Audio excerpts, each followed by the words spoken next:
welcome to another episode of the Akiona Law Podcast, wherein we talk about anything and everything that intersects with the areas of family law and divorce.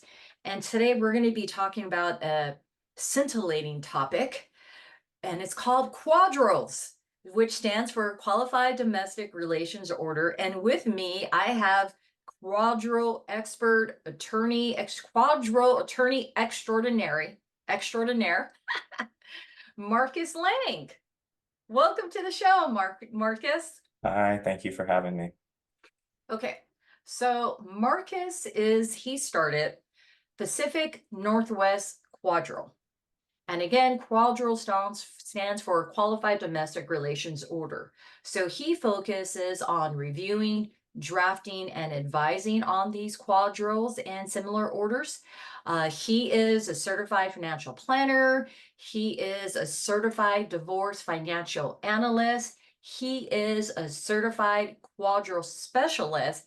And I didn't know this, and I just found this out today, that he is the author of Amazon's #1 best-selling book, Marital Unbliss: How to Successfully Divide Retirement Plans in Divorce. Oh my gosh, Marcus, you are such a smarty pants. That's a mouthful. When you read it like that, I was like, who are you talking about? I know. Oh my gosh. It was well, I've got so much things going on in my mind right now that it's hard for me to kind of focus and pick one thing. Okay. So I guess let's start off with normally I'm trying to think like what's the best way to start off, because when you and I met at the Collaborative Professionals of Washington annual conference, and I found out you were a QDRO attorney, Marcus and I had a chat where basically I was like, well, what made you get into this? Because it's one of those things where when you grow up, do you grow up wanting to say, yeah, I want to draft a domestic retirement relation orders for beginning? So Connie, can you tell us about how you got, I don't know, you tell me, should you tell us how you got into this, or what is a domestic relations order? Let's go with all of the above. All of the So above, all right. how I got into it was kind of accidentally on purpose. When I was in the fray of it all, it seemed kind of foreign, but now looking back on it, it all makes sense. I started my career in earnest, working in human resources management, in employee benefits. So I was doing a lot of advising on retirement plans, health insurance, life insurance, and that type of thing. Wait, let me Uh, ask you this. Was this after law school?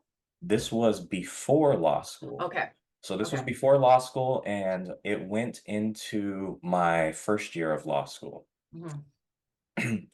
From there, it's kind of funny. I was going through the normal law school clerking type of thing, and I came to the realization that I did not want to be a lawyer, which the Mm. universe promptly mocked me, but it was like, okay, I'll go along with this for a little bit. And so I quit all my jobs during my second year of law school, and did a concurrent graduate program in financial planning. Uh, Wow. Wait, when wait, I wait. I got back a second. You were going to law school and you did some sort of program in financial planning. That's right. Okay, see, you are smarty pants. I'm a glutton Gosh. for punishment. Okay.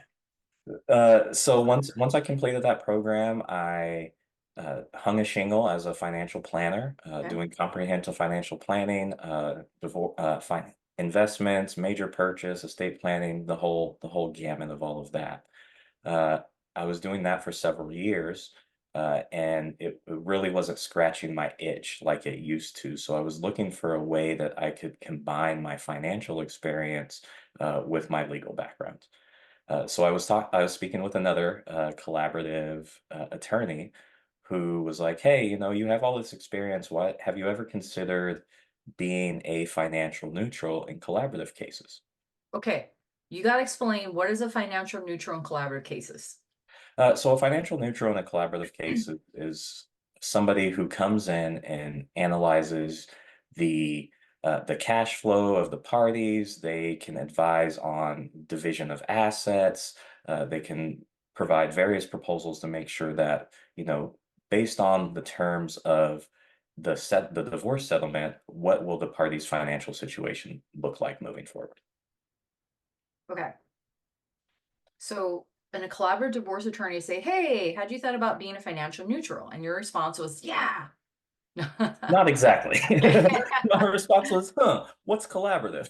And then Okay. after that, I was like, you know, that's not quite what I wanted to do, because the piece of the financials that I really enjoyed was working with people on really identifying their values, their goals, their needs, their fears around money, and then just using the money as a tool.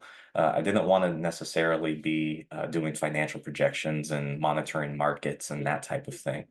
But what it did lead me down the path was quadros. And I was like, that's a perfect niche, because you have these two complex laws on the federal level, ERISA and the tax code.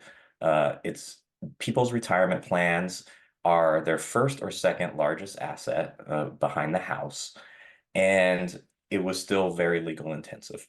So from there, I started doing a bunch of informational interviewing, and I really got a good sense of it.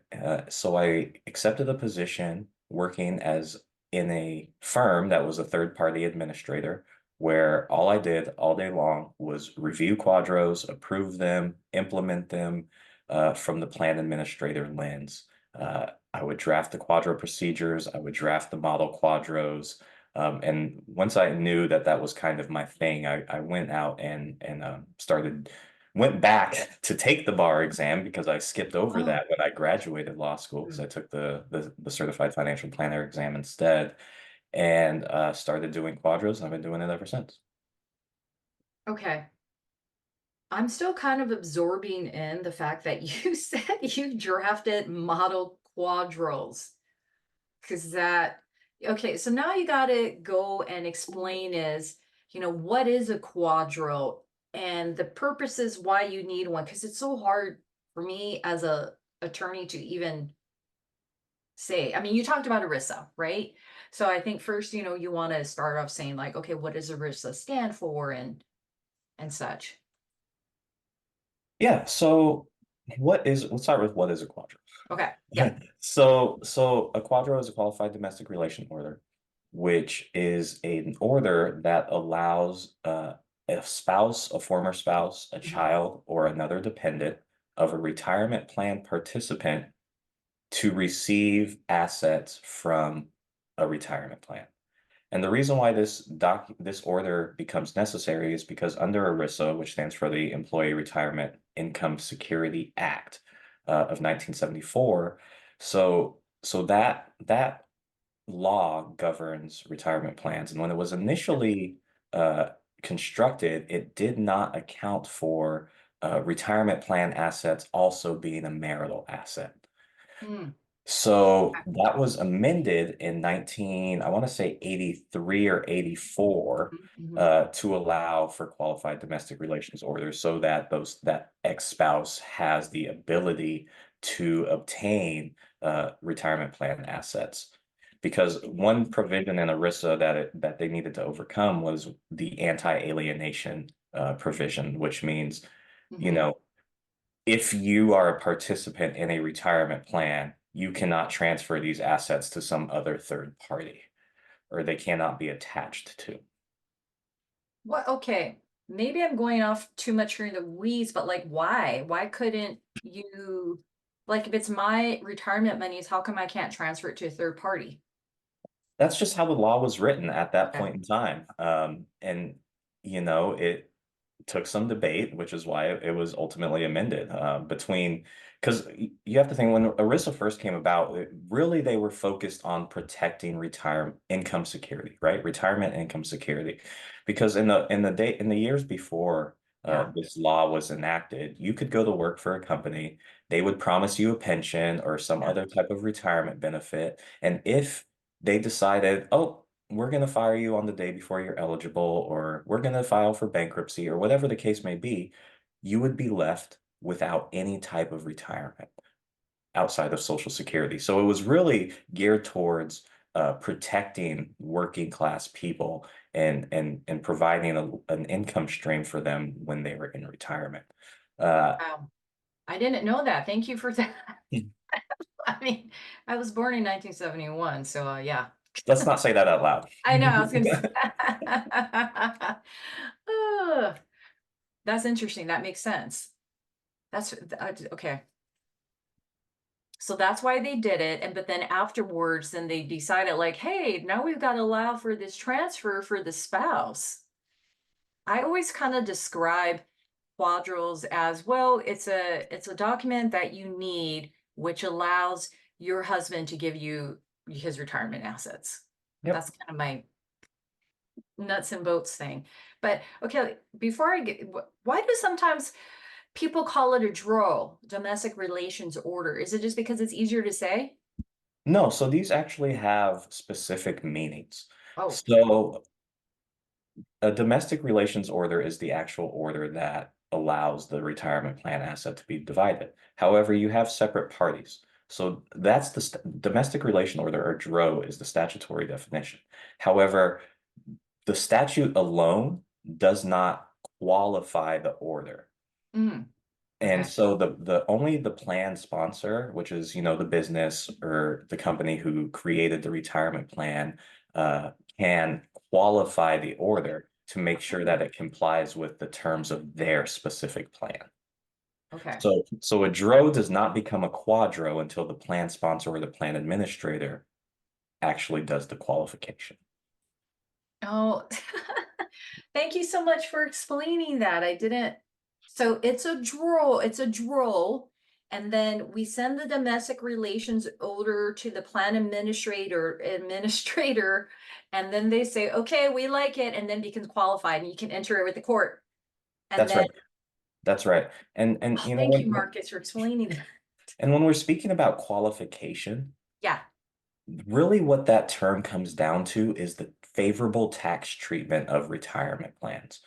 So when a business starts a retirement plan, let's say it's a 401(k), it's a qualified retirement plan because they receive favorable tax treatment where they can deduct anything that they put in. And same for the participants. If have a contribution out of your paycheck, you receive an immediate tax deduction. So when we're speaking of qualification, it's akin to speaking of the tax status of the plan or the monetary transaction.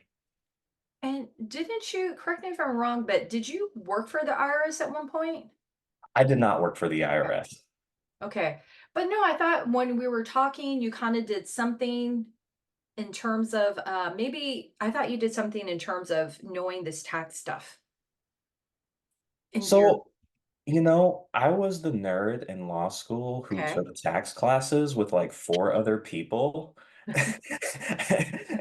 So that's where a lot of the experience comes in. And then just my years as a financial planner, you have to study the tax code and how that applies in various different contexts. Okay. Okay.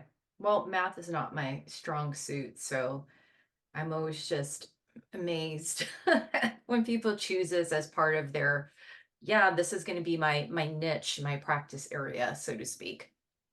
Um, Mhm. so So I think you touched upon why you may need a qualified domestic relations order in your divorce, because it has to do when if your spouse has a retirement account, it's a way for you to get those retirement assets transferred to you.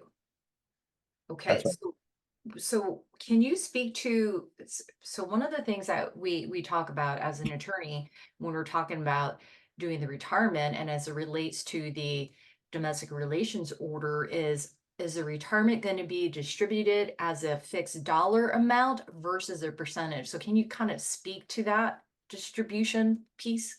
Sure. So let me rewind just a moment just for Please, context.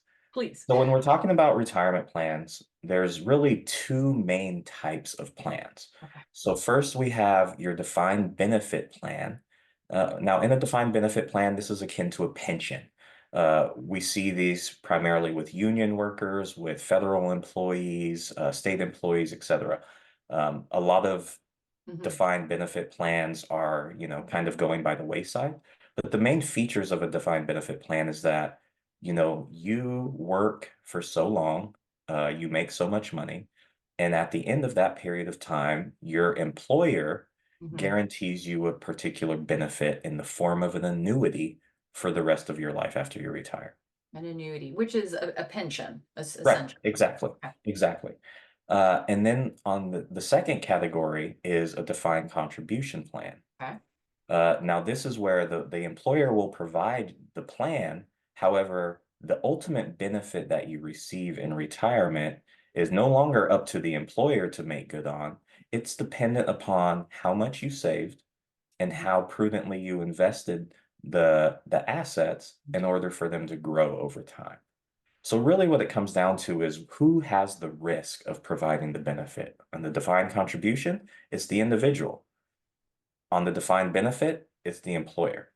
So with that groundwork, Okay. uh, so And let go me ahead. pause you for a second. I'm just gonna put in my attorney layperson, not good at these types of things, is that the way I normally talk about when I talk about with people is the defined benefit is a plan is a pension Mhm. annuity, and with the defined contribution, we're talking about 401ks, Correct. right? Okay. Correct. For the most part. Yep, that's right.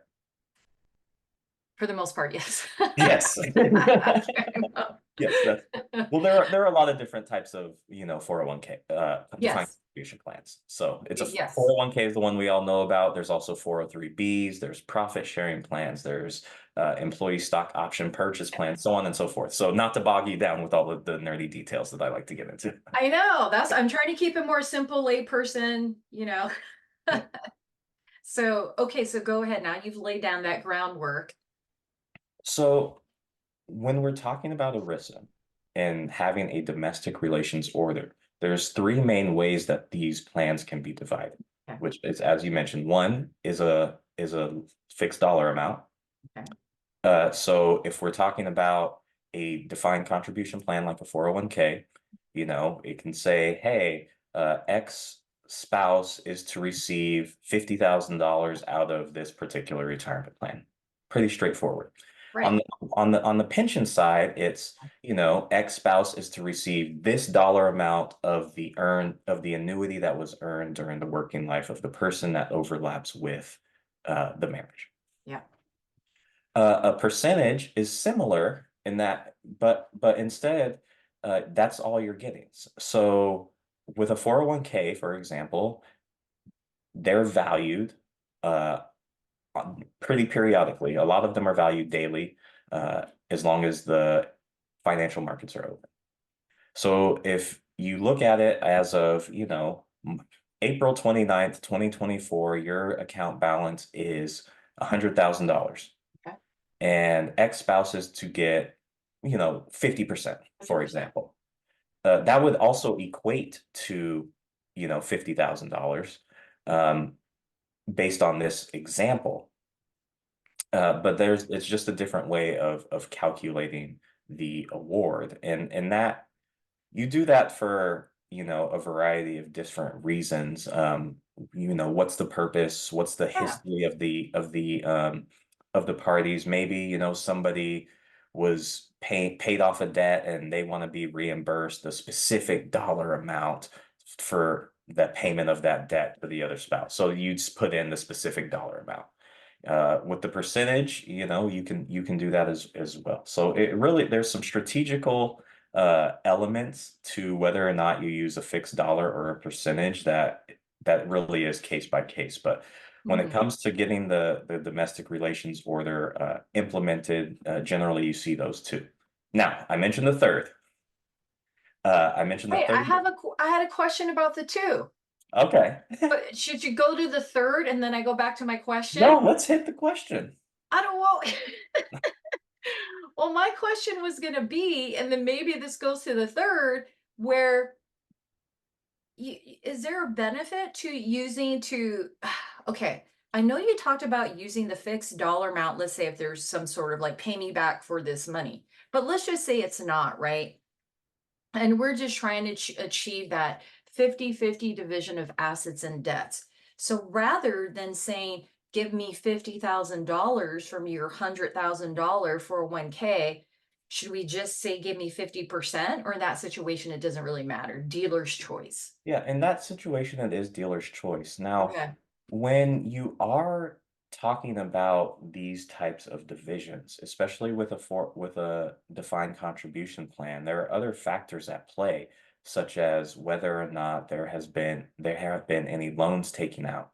Mm, Because that you are invested in the market, there's always going to be market fluctuations in the right, account's value that occur between the time that you guys negotiate whatever the dollar amount is to right. the time of divorce, to the time that the DRO is qualified as a quadro, to the time that the ex-spouse is able to actually receive the funds. So you're going to want to account for what happens. How are we going to divide or not divide those market fluctuations during those intervals of time? So is that okay when you talk about the market fluctuations, right? Okay, so let's just say as an example, $100,000 in the account at the time of the parties agreement. Okay, 50-50 split, right? So I Right. get $50,000. And then between the time that the money gets that decision was made until let's just say the wife gets some money, the husband's retirement account dropped where now he only has $80,000. But because the drill says wife gets 50 to include market fluctuations and losses, that's why she gets the $50,000 still, even though it dropped down. Not still. So Okay. that's a variable that would need to be accounted for. So if the market goes down Yeah. and you say wife is receive a fixed sum of Okay. $50,000, not adjusted for gains and losses, she receives that $50,000. Not adjusted for gains or losses. Now, if it is adjusted for gains and Okay. losses, she would Yeah. share proportionally in Yeah. that decline. I was just trying to think if okay, so let me think about it this way. Let me so should we in our drolls say, okay, you get $50,000 not to include capital, not to include losses or gains, as opposed to include losses or gains. You know, It just depends. on this particular point, there's no real should. It's Okay. really a matter of negotiation and client Mm, preference. mm, You know, personally, where my bias lays, I understand both, but where my bias lays is, yeah. there's always going to be those market fluctuations Yeah. on the amount that's considered marital.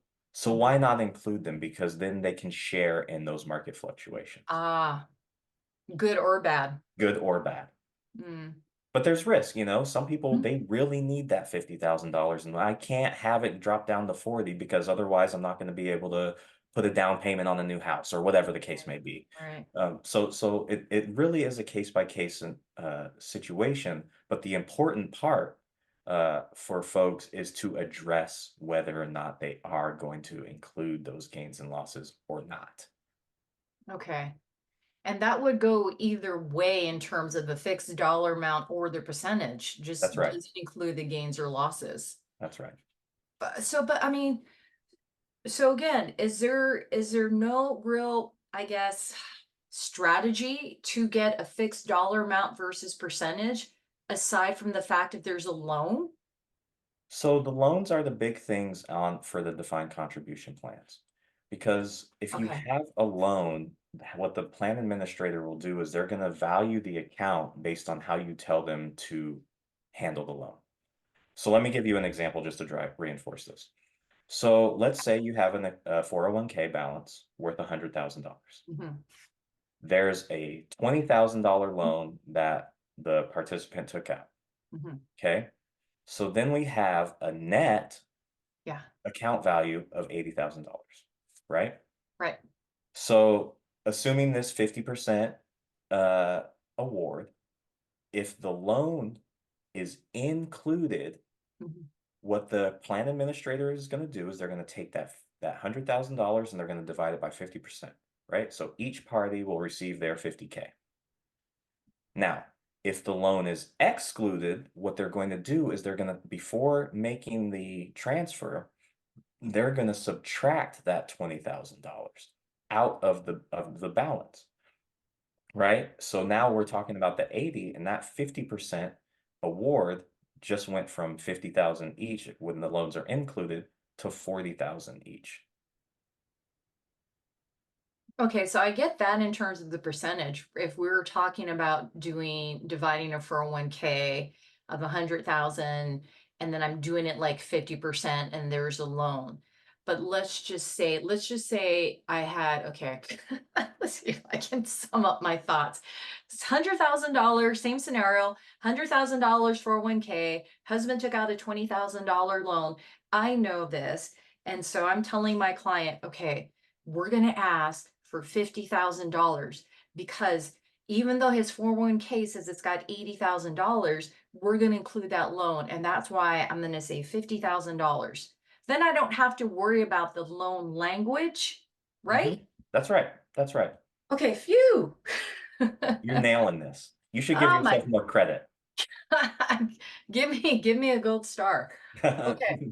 Now, what was your third point that you were going to say before I interrupted? Yes. So the third way to divide a Okay. retirement plan, this mostly applies to, as a practical matter, this mostly applies to the pension plans. Okay, pension plans. And that is to use a fraction or a formula.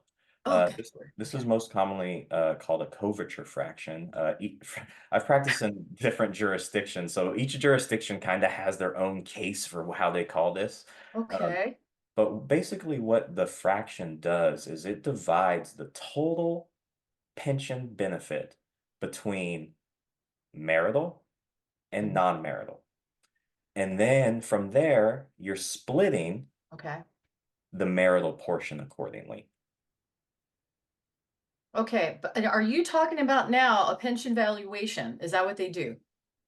That's a little bit different from a pension valuation. Okay. So what a pension valuation is okay, maybe, the person who earned the pension does not want to give that up, right? They want to keep all of their pension. So you would do a pension valuation in order to determine, okay, if that's what you want to do, fine. But what is the present value amount? Well, what is that pension worth today in present dollars? So, so let's say somebody's getting a pension of, $2,000 a month from the time they retire till the time they die. Well, we need to figure out what that value is. And Right. depending on a variety of factors, that you could come up with a value there. And what that present value does is it allows you to then offset the value of the pension with other marital assets if they're available. So frequently what we'll see is, okay, one party will keep all of their pension and the other party will get the house, for example, to offset the value that they're not getting directly from the pension. Okay. So when we're talking about this third way, when we're talking about the dividing the pension, the coverture fracture, can that apply to if someone is an active pension payout status? That could. Yeah. So either way, whether someone is anticipating a pension benefit received, or if they're in active payout status, you do this coverture fracture. Okay, again, I don't understand. Why would you want to do the coverture fracture as opposed to like a dollar amount or percentage? But like, is there a benefit or Sure. So okay. pensions have a lot of moving parts. And Yes. so if you use a straight dollar amount to divide Okay. a pension, if there are any early retirement subsidies, if there are any post-retirement adjustments, Mm. if there are any cost of living adjustments, uh, the alternate payee who's, or the ex-spouse is not going to receive a share of that. Mm. If you use a percentage, those types of adjustments are kind of baked in. But oftentimes why this is used is because, folks are getting divorced before they become eligible for the pension. Right. So there's this time element of, okay, and so then you have the other factor that you have to consider is how pension benefits are calculated. Normally, it is a combination of how long you worked with the company, how much money you made during the company, whether that's, your highest salary, or some will do, an average of your highest 3 year salary, whatever that might be. And then they multiply that by some type of multiplier. That can be, 1%, for example. So as somebody continues to work, presumably their earnings continue to go up and their years of service continue to go up.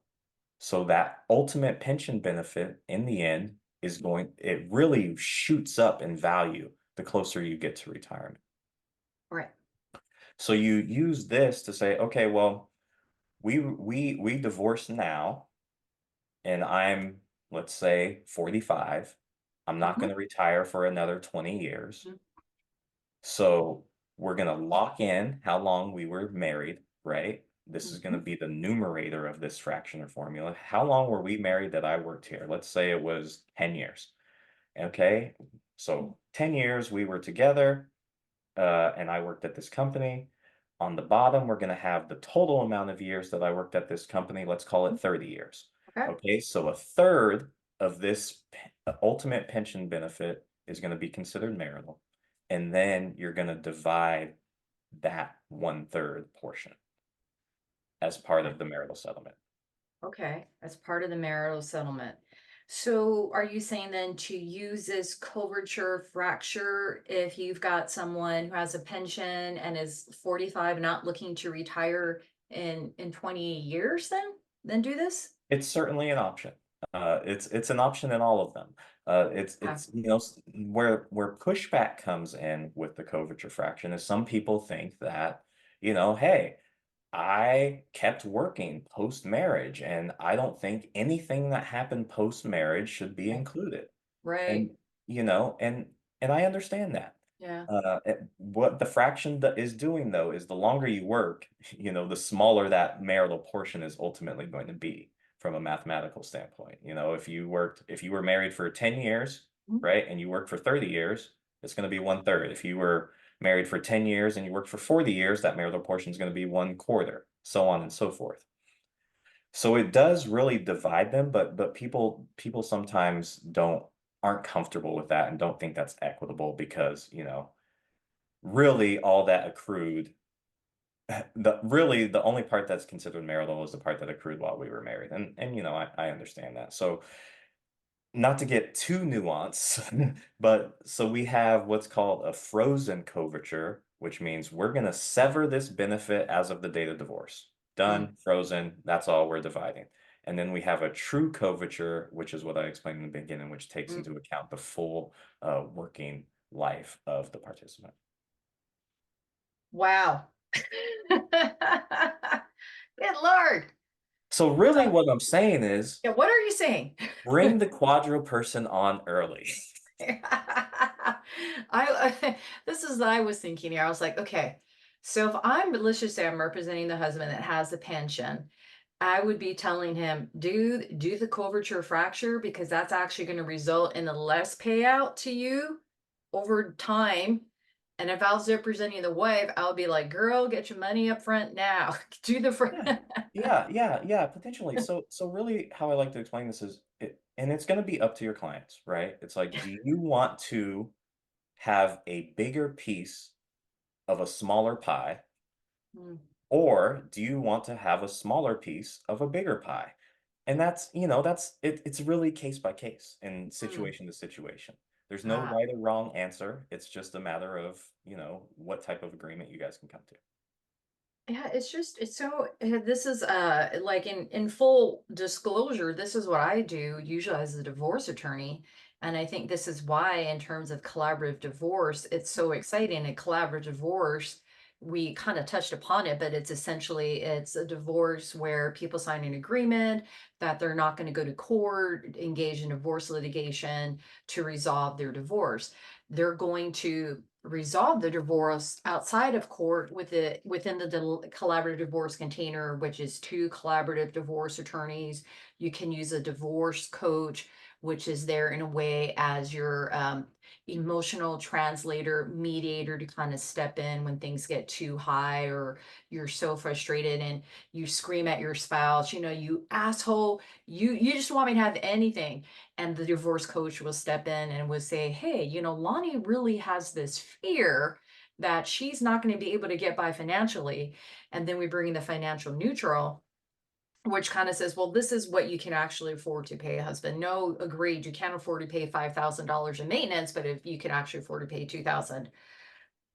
So so with that being inside, it kind of seems like your piece where you kind of come in as part of the collaborative divorce team and you're like, hey guys, this is the best way. Let's not forget it. Let's not forget about the pension benefits.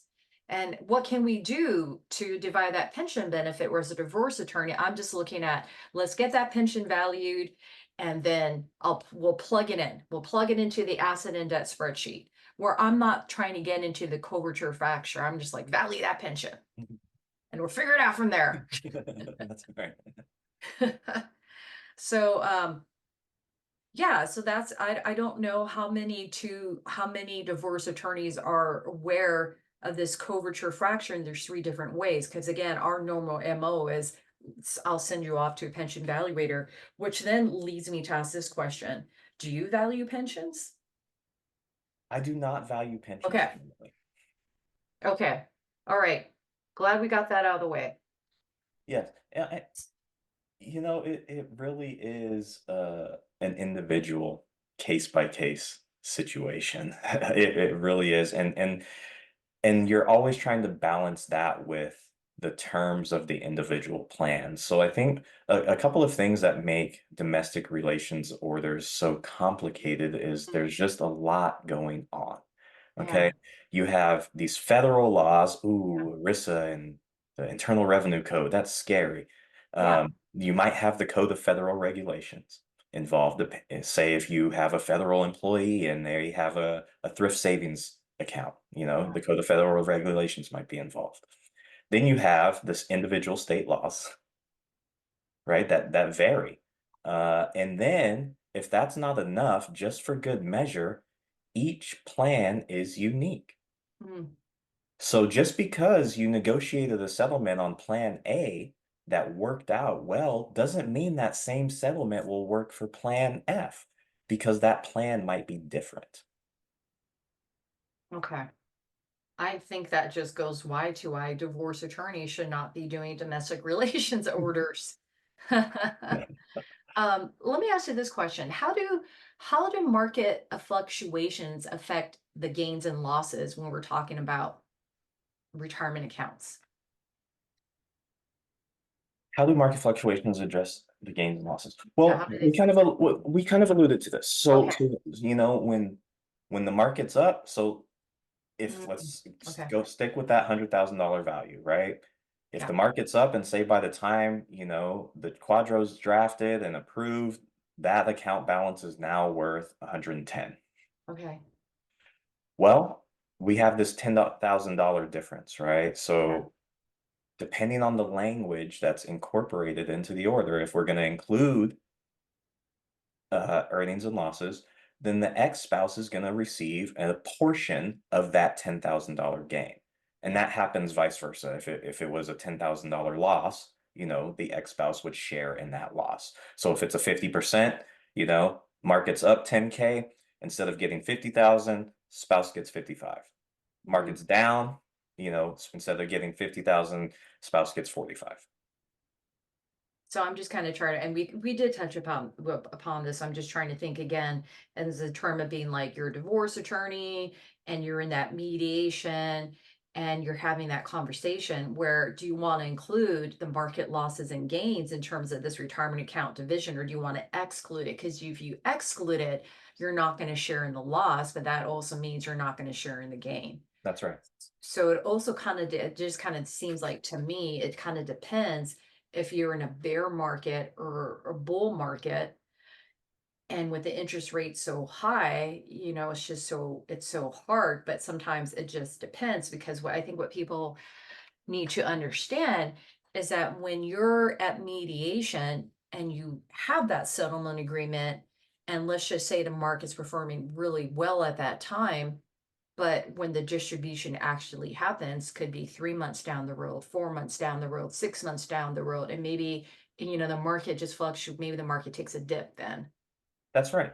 That's Yeah, right. And I tell you what, if you can predict when we're going to be in a bull and bear market, I know. let me know.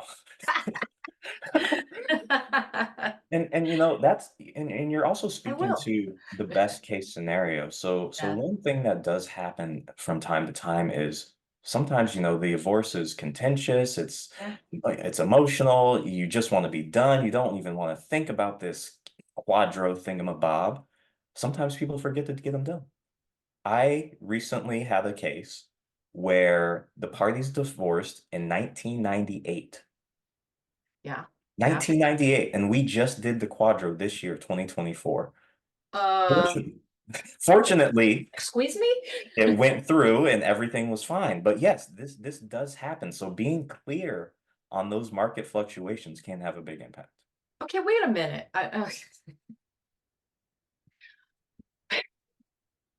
Okay, I'm laughing because I'm just wondering. I mean, I'm not surprised. I've seen it happen. I'm on the the domestic relations attorney Washington listserv. I've seen this happen before.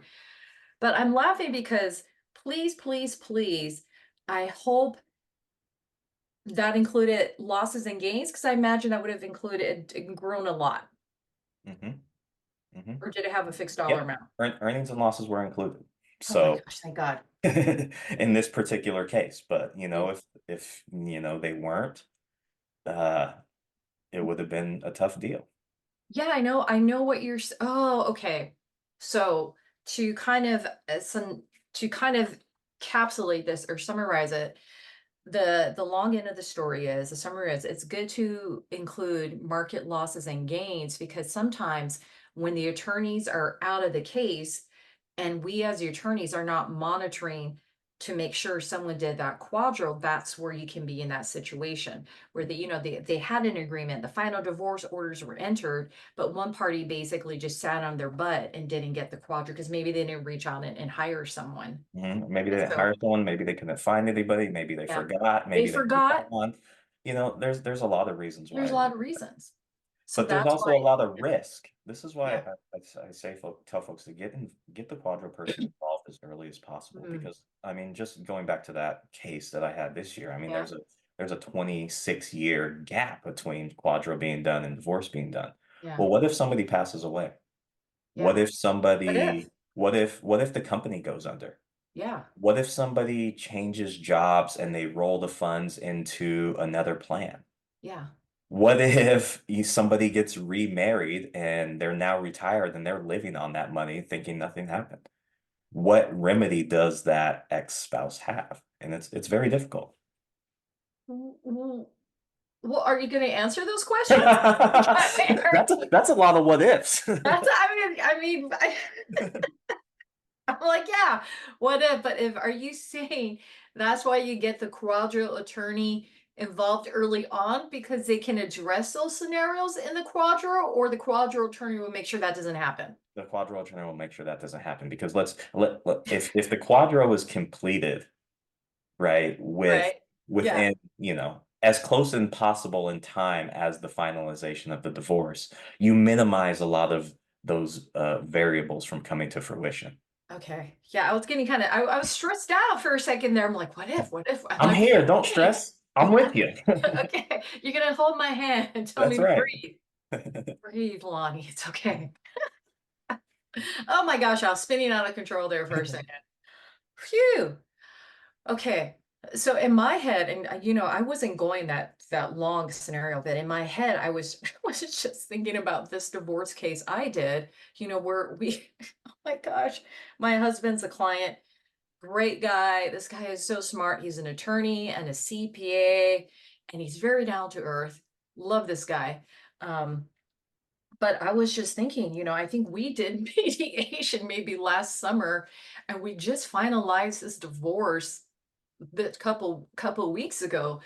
And And it is it's funny, but it's not funny, but it's hilarious in the sense, right? We do mediation, and actually, I rewind. We did two mediations, and the other side could not come. They could not wrap their head around the asset and debt spreadsheet. We could not reach a negotiations. Then we then reached out and we did an arbitration where we just kind of said, laid out our positions. These are how the account should be divided, and so that got done and decided. But in terms of arbitration, my side had to prepare the final divorce orders. And then in the final divorce order, I do an exhibit A. And I'm sorry, folks, we're really going down the weeds here. So bear with me, right? The final divorce orders talk about who should get what. But when we attorneys like to do an exhibit A, because then we can really kind of build things out, and the final divorce order can say, yes, yes, assets are divided, see exhibit A. And then we as attorneys can just put in all this great language in your exhibit A. And one of it has to do, I like to do it when I say, yes, we have an retirement account. It's going to be prepared. And here are some great, fabulous, QDRO attorneys that the parties are going to use to prepare these drawers. And they're going to pay Marcus Lang 50-50 to do it. Where am I going with this? I just lost my train of thought. Okay. But even in terms of that, right? I can have that in the settlement agreement, but 6 months like can pass between that settlement agreement, and we could have Marcus Lang listed between when Marcus Lang can actually do the drawer, because then there's still fighting going on about the language in the exhibit A. So that was going, so I wasn't going, I guess, as far down the road as 20 years have passed. My world was like, yeah, I've been in cases where we can have a settlement agreement that basically says wife gets $100,000, but we're still fighting about other things when it comes to trying to finalize a divorce. Mhm. And now I'm trying to think, does our settlement agreement say includes losses and gains? I'm pretty sure it does. I'm pretty sure it does. Mhm. Um, Phew. Okay, so let's talk about. So we talked about how market fluctuations can address losses and gains, and language you need to include in the QDRO, which basically, if you want to account for those losses and gains, you say include it. And if you know that, hey, we're going to head into a recession, let's exclude it. Mhm. Because you follow the markets and you're smart like that. Those are the language you want to include Mhm. and a That's right. quadro. So let's talk about the retirement plan distribution and 20% withholding for taxes, federal taxes. What's that about? So, how this came about is so Okay. retirement plans are required to withhold at least 20% from a distribution. And let's talk about, just to be clear, I'm talking about defined contribution plans. Wait, Uh, wait. What kind of what? Okay. Defined contribution plans, 401k. Okay. Defined contribution. Let's just say for okay. And then Yep, for example, 401k plan. right. So let's say, you have a 401k Hmm. and you receive this money. If you cash out that 401k, that Okay. retirement plan administrator is required to withhold 20% for taxes.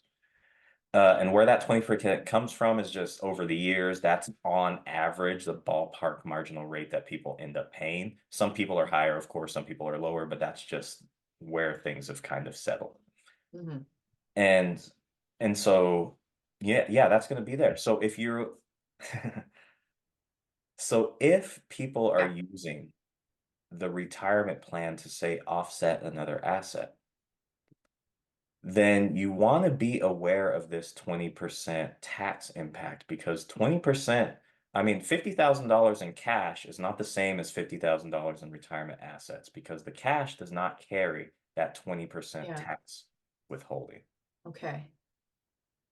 Yeah, because when you're saying I get $50,000 in retirement assets to maybe offset something else, if you take that 20%, you're actually getting like $40,000, right? That's right. So how do we we're just aware this is what you're trying to say. So I so so that's what happens. Okay, There that's what is happened. there is a way to overcome this, Yes. and that is by doing what we call grossing up the award in Oh, order to account for taxes. And what you'll do is there's a okay. simple little multiplier. Okay. Uh, you would multiply the award times times 1.25.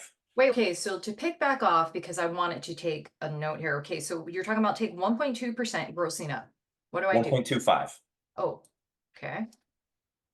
Yeah, what am I doing now? I take 1.25% to gross up And you and multiply that by whatever the award amount is. whatever the reward amount is. And that's called equals grossing up. Correct. Okay. So okay, so what were the scenario we're doing? We're doing the 50,000, right? So we take 50,000 Yep. and then we multiply that by 1.25% Correct. equals, what did you get? 62.5. So, so we're saying we, so I'm saying on behalf of my client, so I want $62,500 from the retirement plan because even though the retirement account has $100,000, if I say 50-50, then my clients actually only get 40 because of the 20% retirement tax. So I have to say give her 62,500.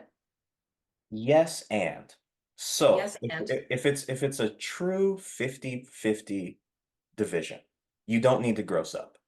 Okay, mm, because the ex-spouse is going to pay their taxes whenever they take the distribution, and the participant's going to take is going to pay their taxes when they take the whenever mm, they take the distribution, and it's going to be an apples to apples comparison. So you okay, don't just need to do it just cuz. Where the okay. grossing up factor comes into play is when you're using the retirement plan assets to offset some other asset that Right. that one spouse is getting. So you're using the retirement plan asset to offset another asset. Okay. Yeah, I get it. I get it. Interesting. And But And the go on, multiplier, trust me, I've done this math so many times. The yeah, multiplier is 1.25. Sometimes what people will do is but they'll say, hey, uh, you're going to have to pay 20% in taxes, so we're going to gross it up by 20%. But if you do that, the alternate pay, the ex-spouse is still going to come up a little bit short. the person receiving the money is still going to come up short. Hmm. Hmm. Oh, okay. Okay, but isn't it? I thought there was something. Okay, not okay. I know this. All right. So again, I'm representing the woman in the divorce, and she's getting the retirement asset. Can't she? I thought there was a way where she could take out the money without having it be subject to that tax. Or are we just talking about the transfer? Yeah, so let's unpack that a little bit. Yes, thank So under under the Internal Revenue Code, if you have about four options, okay, when you're talking about a 401k type asset transfer incident to divorce. So you can take a distribution. you. If Hmm. you take that distribution, you would be subject to tax right away. The If you're 20% the tax, right? 20% tax. Yeah. If you're under 59 and a half, there's also an typically there's a 10% additional tax. However, What? however, Okay. the IRS is generous, excuse me, Okay. that when the transfer or the distribution is made pursuant to a domestic relation order, they waive that 10% tax. So option one, take a distribution and you're subject to taxes. Option two, you can roll over those assets from the old retirement plan of your ex-spouse to, say, a retirement plan at your current employer. Yeah. Hmm. Option three, instead of rolling it into a plan with your current employer, you can roll it into an IRA. Hmm. And then option four, depending on the terms of the plan, is you can always just leave, well, not always, but you may be allowed to leave those assets in the current retirement plan. Hmm. So basically what happens is once the order is qualified, Hmm. Hmm. Okay. what the plan administrator will do is they'll take this one account and create a second account. Yeah. And when they create that second account, the ex-spouse basically steps into the shoes of a plan participant and is treated as such. Okay. So they can technically in some cases leave the money in the plan, But in other cases, they cannot because a retirement plans might say, well, once we separate these accounts, you have to make a decision about what to do with the money within, 60 days. And if you don't, then they just force you out and you automatically get a distribution, which may have some tax consequences for you in the future. So this is interesting. So I'm under 59 and a half. And so let's bear with me. So let's just say the first scenario is right. I've got 100,000, let's just say I've got $150,000 in my retirement account. And I'm like, I want to take out $100,000 because I want to put a down payment on something. Mhm, I am going to get taxed because I'm going to get taxed 20% mhm. plus the 10% because I'm under 59 and a half, right? So 30%. If you're a general, yes, in general, that's correct. Yes. Okay. So that's one. So so that's one scenario. Then the next scenario, same, I'm getting $100,000 from my husband's retirement account. So I'm gonna roll it over. Oh, that's okay. So people who are listening, I'm actually doing a rolling sign with my fingertips. All right, so I'm gonna roll it over into my own retirement account so I can avoid the 10% tax, right? Because I rolled it over. But no, bear with me. So I rolled it over. And then after I roll it over, I took it out so I can use it for a down payment. Am I getting taxed 20% or 30? Okay. So with the key here is we don't want to get cute because Okay. while you can avoid that 10% excise tax when the transfer is done pursuant to QDRO, that only applies to the first transaction. So if you say, okay, I'm getting this amount of money out of my 401k, then I'm going to roll it over into an IRA. That's your one transaction. So if you then, after you roll it over into an IRA, you take out that money, you're still subject to that 10% excise tax if you're under 59 and a half. Hmm. Okay. So when I talk to my clients about doing the projects and rolling it over, so when they're rolling it from, let's just say the husband's 401k and they're rolling into a 401k they created, they're avoiding they're avoiding that 10% on that first transfer. That's right. But if for some reason, once they put it in their own 401k account, and let's say they wanted to take out a distribution to pay off debts, then they have to pay the 20% for that distribution plus the 10% if they're under 59 and a half. That's right. Unless Okay. there's some other exception that applies. What other exception And could there that and be? there is a list of exceptions. This is codified in section 72T of the Internal Revenue Code. Wait, 72T of the okay. It's Okay. actually T2C if you want to be precise. Okay. I'm not okay, got it. And these are the exceptions. Okay, do anyone that could apply that do apply, maybe. In divorce, Well, um, yeah. I don't know anything that I can get around for paying this 10% tax. uh, Work with me. well, I mean, if you are of an age where you would qualify for, a substantially equal periodic payment. So you could receive, an installment payment, for Hmm. example. Or, there's an exception for, so much for a first-time home purchase, for example. There's a whole slew of exceptions under this Hmm. statute that would Oh, okay. waive the 10% excise tax, QDRO being one of them. So let me ask you this. First time home purchase. First time home purchase. So let's say husband and wife, during the marriage, they purchase a home together. Now they're getting divorced. Wife is getting these monies from the husband, and she's saying, okay, well, with these monies from the 401k, I would like now to purchase my own home, and I'm going to do it as a single woman in my own name. Could she get that exception or be no? Because you purchased a home with your husband 20 years ago. If she is what's considered a qualified first-time home buyer, then there would be an exception. If Okay. not, then you would be subject to that 10% early withdrawal penalty. Do you know what that is to be considered or qualified first time home buyer? And if you don't, that's fine. We're off the weeds here. We are off into the weeds here. Yeah, I would need to do a quick little bit of research to get that clear definition. just curious. Probably not, I would think.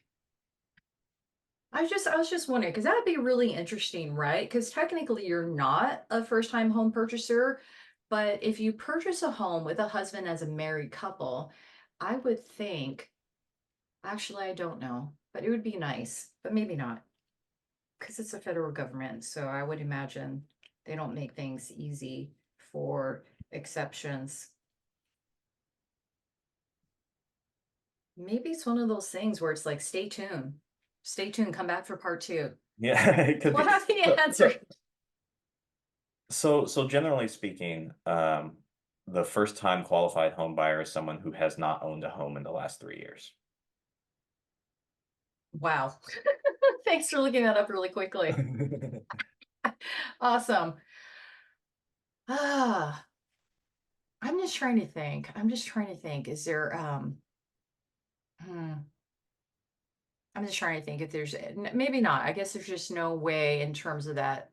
I would it would be nice because I'm just thinking of especially like with women, and I'm just kind of thinking I'm putting myself in the place of the woman who has traditionally been the stay-at-home mother. And so they're really kind of coming out of the marriage without much in terms of the monies. And the monies they're getting is essentially the community portion of what the husband had earned. And you know, the husband is the one that's contributing to the retirement, earning the retirement and such. And so it helps the woman when we use people to do the qualified domestic relations order, because in a way we're helping the woman to get that bulk started in her own retirement account. But it would be nice knowing that if the woman needed to take the money out from the retirement account to maybe do a purchase on a home, that she could do so without paying the 20% or without paying the 10%. But it sounds like no, there's no exceptions for that, which makes me think there should be. Like I said, there's a lot of exceptions. For the home purchase, you can certainly do that if you're the qualified first time home Mm, buyer. yeah. Another exception could be for the birth of or adoption of a child. Uh, Another exception could be, you were a domestic abuse victim. You can take out a portion of that retirement plan asset without having to pay the early withdrawal penalty. And when you say the early withdrawal penalty, are you talking about the 10% or the That's the 20? 10%. That's the Oh, 10. the 10% if you're a domestic abuse victim. And of course, there's going to be, this is what it means for you to be a domestic abuse victim, Mhm. which I'm going to look up because I'm going to be mad if there's things like your spouse has to have been convicted, or did you get a restraining or protection order? I'm going to look that up because that's going to be interesting. Okay. So Homework. what? Homework. Homework. Um, I was just kind of why would someone want to, going back to the initial thing, right? Where, you know, we're getting divorced, I'm taking my husband's retirement account, I'm rolling it over into my own retirement account so I don't have to pay that 10% because I'm under the age of 59. Why would I want to take the 401k monies and put it into an IRA instead of another 401k? Is there any benefit to that? Or is it just if you like IRAs? So putting it into an IRA versus putting it into a 401k. Yeah, rolling over. Well, I mean, some people don't have access to a 401k, right? Ah, Because it's employer sponsored. yes. So some people don't have access to it.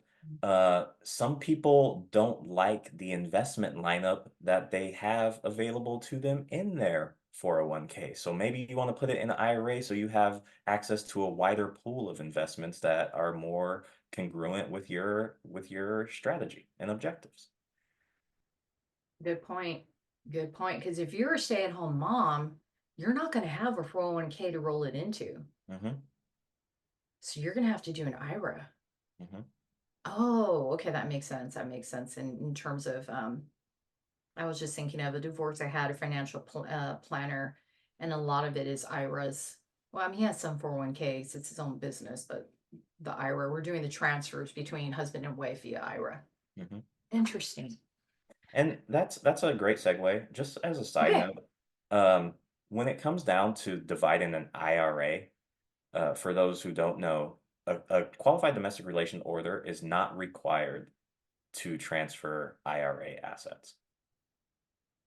Yeah. And I had to tell an attorney that when they were like, "Oh, let's go do aren't we going to get a QDRO attorney?" I'm like, "No, we're doing an IRA, so they don't need a qualified domestic relations order for that. You just do the transfer." Mhm. And go ahead. Yeah, so depending on the custodian, generally what you're going to need is to complete a transfer form. They might want to see a copy of the final divorce decree.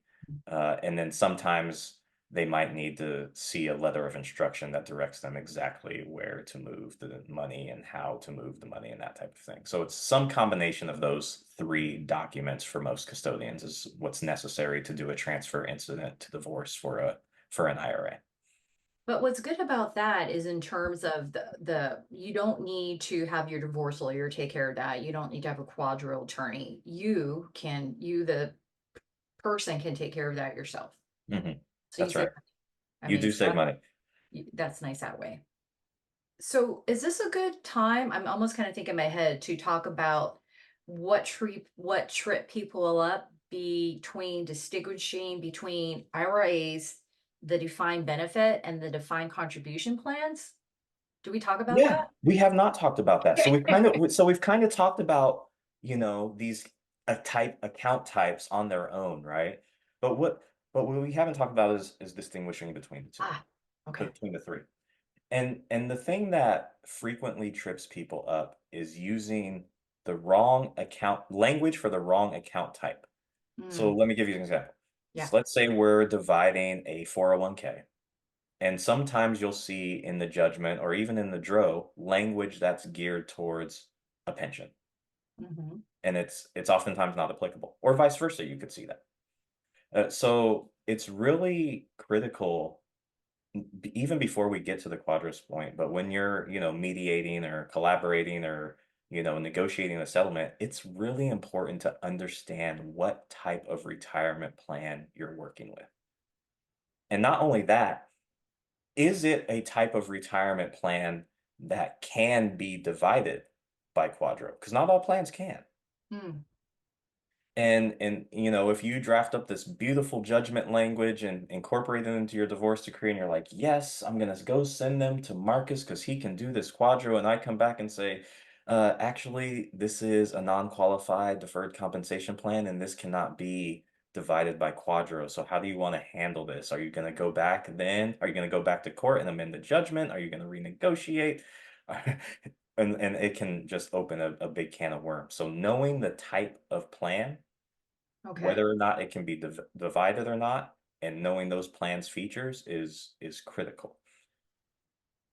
Okay. So so let's talk about like what's the difference between the IRA defined benefit and defined contribution plan. Yeah. So I mean, an IRA is Okay. so IRA stands for individual retirement account. The operative word here being individual. So with an IRA, the individual sets up an account that allows them to put money into it to save for retirement. Whereas with your it's kind of it's a defined contribution plan in the sense that the ultimate benefit that you receive in retirement is dependent upon how much you contribute and how well the market does. But one thing like I try to bring up when distinguishing the IRA is that it's after tax money. So Well, it's it depends. okay. It Damn depends. you, It, damn you. it depends on the type of IRA. Oh, okay, okay. So for the individual, Okay. generally speaking, we're talking about a traditional IRA Okay. or a Roth IRA. Traditional or Roth IRA. Okay. And with the traditional IRA, you contribute money to it and you receive a tax deduction, provided that you're within the income thresholds. Okay. If it's a and as that money grows, Mm-hmm. it grows tax deferred, Tax deferred. and you're not taxed on you don't receive any taxes until you actually start taking the money out. Okay. And so when you start taking the money out, then you're taxed at 20%. Mhm. Maybe Or yeah, or yeah. depending. Yes, Yes, it depends on your individual financial situation, but Right. yes. Okay, so that's the traditional Roth IRA. So the Tr- traditional Roth IRA is almost like a 401k where you're deferring taxable income and then you pay the tax coming out. So what's the IRA called that you're basically putting after tax monies into it? So when you're retired, you don't have to pay the taxes. Right. So that's a Roth IRA. I thought you said the other one was a traditional No, Roth IRA. the other one's a traditional IRA, and the non-tax one is a Roth IRA. Okay, so the traditional IRA operates like a 401k, tax deferred money going in, paid taxes going out. The Roth IRA, you've paid taxes you're putting in money that you pay taxes on. So when you take it off the end, you're not paying taxes. Yes, that's That's a right. Roth.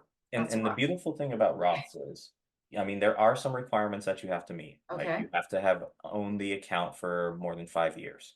What? You have to um, be over 59 and a half. But it's not so Oh, to get out the money tax free. to right. And it's not Okay. just the principal, it's the principal plus earnings. So that's what makes it Ooh. so powerful. So if you start a Roth IRA when you're, a young person, let's say you're 25 and you just established your career and you start a Roth IRA, by the time you take that money out when you're 65, 70, think about how much it's grown. Oh my gosh. And I'm you're gonna no have longer subject to, you don't have to pay taxes on those earnings because you have oh a my, IRA. I have a kid that's graduating from high school. He's gonna start college. He's going to do a Roth IRA. I did Do it not know. now. As soon as they start earning money, do it. Oh my gosh, Marcus, thank you. Thank you. Thank you. Oh my gosh. Right there. Takeaway. Is it too late for me to start a Roth IRA as an early 50-ish persons? No, no, Okay. no, of course not. You can absolutely start a Roth IRA. Just with traditional and Roth IRAs, just keep in mind there are income limits. So if you Hmm. make more than a certain amount of money, then you would be ineligible um, to contribute, or you can just make a non-deductible contribution.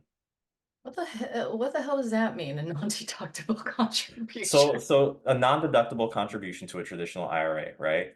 So let's say what is the contribution limit this year is $7,000. I forget. Okay, so 7,000. Are you So it's talking about $7,000. So if for you're with IRAs? for IRAs, yep. So let's say you're within the income range and you can contribute up to $7,000 and that would be tax deductible. Now, if you're outside of the income range, Mm. then you can still make that $7,000 contribution, but you don't receive the tax deduction. Does that mean I get taxed on the money at the end when I pull it out? Is that what you're You saying? can pull out your principal. Okay. Now, were we talking about the Roth or the traditional? We're talking about the traditional because you asked me about the non-deductible. So we don't have to worry about deductions on the Roth because you're paying that with post-tax. You're contributing to that with post-tax dollars. Okay, I just got confused right now. The traditional's like the 401k, Right. and then the Roth is like the Roth is I'm putting taxes in. So I forgot. We were talking about the non-deductible on the traditional. Correct. Okay. And now you're gonna have to go say that again. What the heck were we just talking about? Oh, good Lord. There's a lot. There's a lot. Yeah. I guess I'm gonna have to just I'm gonna go back and have to re-listen to this podcast again. And Because if edit it. I know. I'm gonna have to put this part on a loop. Good Lord. So no, but I want to make sure I understand this. So we do have a traditional IRA, again, like a 401k. $7,000 is if I'm outside of the income limits. What does that mean in terms of the non-deductible again? So if you are outside of the income limits, you can contribute the full amount, which is $7,000. And if you're over 50, you can get an additional catch-up contribution. Yeah. But you just don't receive a tax deduction. So if I don't receive, like, can you do if I don't receive the tax deduction, that means I don't receive the tax deduction putting the money in or taking the money out? Putting the money in. Oh, putting the money in, so I'm gonna get taxed on that money? You would get taxed on the earnings attributable to that money. Oh, and when do I pay? Okay, I get taxed on, okay, I get taxed on the earnings. Wow. And this is This leads to this can go what? down the rabbit hole of a more Okay. nuanced financial planning conversation, and I don't know if you want to get into Yeah, all no, of I don't want to that. get, but I guess Okay. it's Yeah. no, no, no. Okay, I already took us down a rabbit hole, I'm afraid. But it just kind of, it sucks in the way because with the IRAs, you've got that $7,000 with the 401k. I forgot what it is. I think the 401k you can, what is it? Do you remember off the top of your head? Was, It's 23,000. oh my gosh, I was going to say 30, maybe because I'm thinking in the catch up. Right. Yeah. So, but I get it. It just terms of like if you're an older person and you would want to use the 401k with an IRA to maximize the monies that you can put away for retirement. That's right. And that's when it just you need a working financial planner to That's right. figure it out. That's right. Wow, we went down the financial planning world. Sorry, folks. Okay. Okay, so do we talk about this, the impact? I think we talked about this, the impact of a loan can play when doing the distribution planning. Yeah, we did touch on that, Okay, but we can talk about it a little bit more. So, okay, so we talked about how the plan administrator will yeah. value the account, whether or not there's a loan or not. Right? One thing to keep in mind, this is more accounting because Oh, at the end of the day, yeah. the plan participant is always responsible for repaying the loan because it's theirs. If the loan came from their account, they're responsible for repaying it. Now, from an accounting perspective and a distribution perspective, what we're trying to do is say, okay, how much of this loan will be attributable to each of the parties? Okay. So in our previous example, right? $100,000 balance, $20,000 loan, Mhm. $80,000 net. Well, if we include the loan, basically what we're saying is that plan participant, 100% responsible for paying back the loan Mhm. as a practical matter and as a matter of accounting. If we exclude the loan and each party is only getting that 40K instead of the 50K, basically what we're saying is each of you are paying back $10,000 of the loan into the account. And that's why you're only getting 40K instead of 50K. Okay. Yeah, definitely case by case type of scenario in terms of that Definitely. analysis. Definitely. And it's just important to identify, hey, are there any loans on this account? Mm-hmm. How does the plan handle loans? Right. Loans are kind of counterintuitive.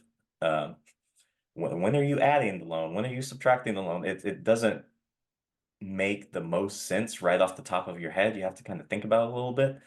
So it's important to get this language right because it can have some pretty drastic effects on the ultimate award amount. Wow, and that's going to segue us into like I guess last questions for you. It's like I was thinking of what are your tips for the family law practitioner and what are your tips for the layperson off the top of my bat at the top of my head off the bat. I'm thinking get the quadrille attorney involved as part of the settlement negotiations. Because I feel like by the time I'm at mediation, I got the settlement agreement, then in a way that's too late. Get you involved earlier and say, hey, this is what I'm looking at. Mhm. What should we do? Would that be a good tip or do you have something else? Absolutely. That's my number one tip. Okay. If you know that you are going to be dividing retirement plan assets, get somebody who's focuses on this area involved as early as possible. Not just to help you understand the plan and Mm, avoid some of those drafting errors or potential headaches, but like we mentioned with the 26-year-old case, to make sure that it gets done. yeah. A big area of malpractice for attorneys when it does come to quadros is, it was specified that, respondent's attorney was to draft a quadro, respondent's attorney never drafted the quadro, and now we have a quagmire on their hands. So getting Oh yeah. somebody involved early, making sure it gets done, by far tip number one. Tip number two, understand the plan. Understand the plan. Is this a 401k? Is this a pension? What are the unique features of this plan? Each plan has different, is constructed differently. So 401k for the Acme company is different than 401k from the Coyote company. Mm. Love Bugs Bunny. Thanks for the shout out. Okay. And this is especially important when it comes to pension plans. Yeah. So with 401ks, we're kind of aware of those, right? They're in the forefront. We look at our pay stub and money's coming out and it's going into our 401k because we're responsible for making those contributions. With the pension plan, the employer is responsible for making those contributions and maintaining the health of that pension plan. Right. So you may not get, you're not going to get a pay stub every couple of weeks or every month or whatever showing the amount being withdrawals going into your pension. You might only get an accrual statement once a year, and you might completely disregard it because you're like, I'm not retiring for 40 years. What do I need to look at this thing for? Right? And totally forget that you have this plan. Okay. Another element of this is because a lot of the remaining pension plans are for union type employees. Okay. Well, they might have a local union pension plan, but they might also have a national Oh yeah. pension plan. Did you address both, Yeah. one or the other, or Yeah. none at all? So making sure you know all of the information about the respective plans that are potentially being divided is very, very important. And the tips for the layperson are very Yeah. similar. You Mm. know, these are not documents to be taken lightly. There's a lot of moving parts as you've discovered in our conversation today, and we could talk for another 2 hours about all of the moving We parts. could. We could. Um, there are different plan types, and this is people's largest asset. It is. So give it the care that it deserves. We had I did a divorce case, and it was kind of the scenario you're talking about in terms of he was part of a union. So there's a state plan and then a national plan. And then we had the 401k. So yeah, we were talking about three quadrants that needed to be drafted. And I was the one representing the wife. So it was very important for her to make sure that she got these monies. Mhm. And it's huge, and for for the attorneys out there, it's almost as if like, and that's why I, don't do these quadrilles, because it's a malpractice issue if you're not doing it correctly. That's why it's a nightmare. Don't do it. Um, oh my gosh, Marcus, thank you so much for your Absolutely. And uh, I would just say one yes, last thing that is a underutilized w- way to utilize a quadro. It's very important. So under the statutes, you can utilize a quadro for purposes of marital property division, which is predominantly what we've been talking about today. yeah. But you can also use it for alimony and child support. What? Say what? That's right. It can be used. You can use the quadro for alimony and child support. So let's say, uh, let's just call it husband. Let's Yeah, say husband has, you did the property division. So ex-wife is supposed to get so much in child support for the benefit of the children. E- Ex-husband doesn't pay it. Now there's this arrearage. yeah. Okay, well, you can go back and have another quadro drafted in order to pay that arrearage. Wait a minute. Wait a minute. Okay, but can I as a wife just do it on my own? Or don't I have to get some sort of court order that says I could do this? Well, you already have a court order, right? You Oh, already have that divorce decree that says this is how much child support you're supposed to pay. So if you provide the documentation showing, oh, you have not paid this amount, there is an outstanding balance. A quadro can be utilized to attach to retirement plan assets to pay that outstanding balance. And there is no limit on how many quadros can be submitted on a particular 401k, for example, provided that you are not awarding benefits that are awarded to another ex-spouse. Hmm. I see. But I think it's one of those too. It's one of those things where if you have, let's first of all, you have to assume that there's money in there's still money in the retirement account to pay Right. for it. Right. And I could just see, if a husband's not paying child support or spousal maintenance,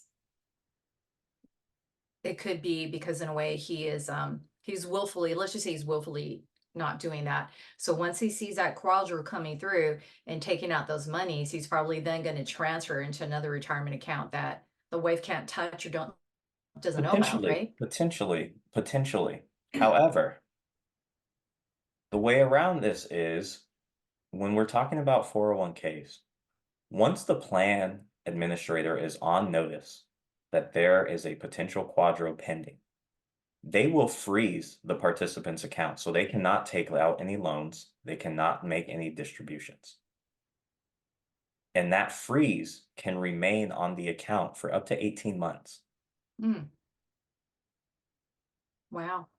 That is interesting. I did not know that you could use quadros for that. So holy moly, mind blown. Thank you so much, Marcus. Yeah. Marcus just did the explosion. What before we leave, what's a fun fact about yourself that people would not know just from looking at you? Wine is one of my love languages, especially a red blend. It really gets me going. It's your love language. I mean, quality time and physical touch are up there too, but I mean, you give me a good glass of GSM, then it's ball game. You're just like putty in a person's hand. Right, that's right. Oh my gosh, love it. Well, thank you so much, Marcus, for coming on and kind of demystifying the exciting world of drills and quadrills. And Marcus, It's my pleasure, and I'm sure after listening to this, some people want to go get a root canal rather than dealing with a quadra, but that's okay. yeah, That's I what know we're they're here like, about. good Lord, she rambled on way too long. Cut that shit out. Sorry, folks. How can people get a hold of you to hire you? And if they got more questions? So, as we mentioned at the top, I'm with Pacific Northwest Quadro. We serve Oregon, Idaho, and Washington. It can be reached online. Our website is pnwquadro.com. Okay. Awesome. And of course, after when go ahead and look to our podcast where we'll have a link to get in touch with Marcus as well. Thank you again, Marcus, for sharing your knowledge and insight and just amazing. And folks, Marcus is not only smart, but he's just a good, down to earth and funny guy. And at the Collaborative Professionals of Washington. He was just cracking me up. So I just love it that you can make a topic like this that just makes me want to pull out my hair. Understandable and dare I say sexy. Ooh, yeah.